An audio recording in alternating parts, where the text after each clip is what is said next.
Hi, and welcome back to Beans and Bezels. A few months ago, I reviewed the second hour Gin Clear Diver and was very impressed by the quality that they were able to deliver for the money. The dial was beautiful and the quality control was quite good for a sub $500 watch. But since then, my eyes have been on this watch, the Mandala. The Mandala, like all other second hour watches, is inspired by sacred geometry. I believe the word mandala is Sanskrit for a circular object with geometric designs within it, usually to aid in spiritual meditation. But if you know someone who's into psychedelics, they've probably got a few of these on their walls too. This watch is designed to be an everyday sports watch, and I believe will launch at 420 US dollars. Nice. And will have an eventual retail price of 560 US dollars.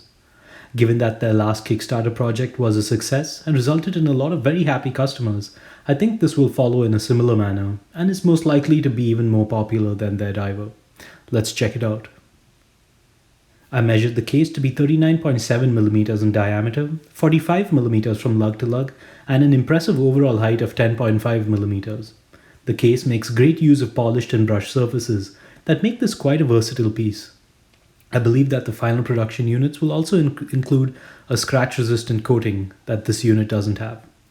The very sleek mid-case section extends and curves down slightly into a pair of short and narrow lugs. The lug width is 20 millimeters and the lugs are not drilled through. There is a polished fixed bezel section that seats a flat sapphire crystal with a good amount of AR coating.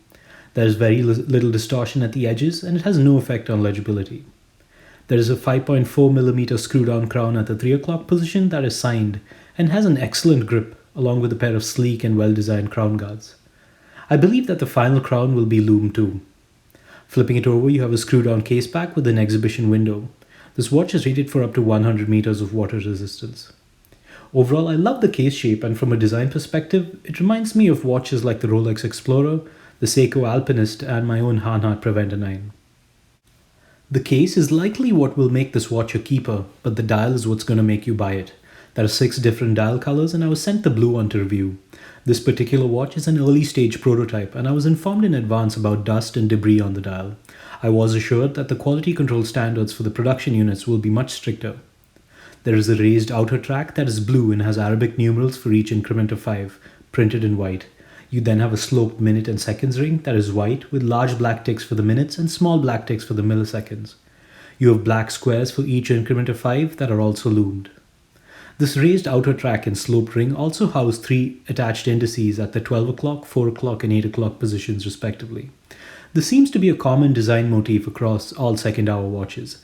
I've heard some complaints about it throwing people off since usually 3, 6, 9, 12 indices are typically visual anchor points. I was able to quickly adjust to this so I don't share any of those concerns. There's a bit of dirt here, but I'll give them the benefit of the doubt. On the dial surface, you have applied stainless steel indices that are generously filled with lume and surrounded by printed white outlines. One index wasn't perfectly centered within these borders, but I love the design enough to overlook this. Moving inward, you have what appears to be a stamped guillot-shape style pattern that looks absolutely stunning in person. This works perfectly with their sacred geometry design inspiration, and the finishing is wonderful. This pattern is also one to further reaffirm the mandala theme. The brand's logo is raised and painted under the 12 o'clock index and the mandala name above the 6 o'clock index. It looks well executed, although I would have preferred the mandala typescript to be a little more legible.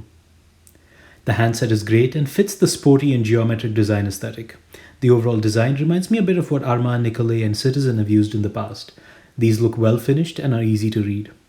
Overall, I love the dial and I don't have any real complaints about this design. If they ensure a cleaner dial for the production units as indicated, I think folks are going to be very, very impressed with these watches. The lume on this watch is great. All the loomed elements are BGW9 Superluminova. They glow bright and hold their charge well, so no complaints from me here whatsoever. The 3 outer markers have large surface areas, and this region's luminosity is compounded by the inner indices, so it gets pretty bright here. There are a few stray lume particles around, but I suspect those will not find their way to their final production units.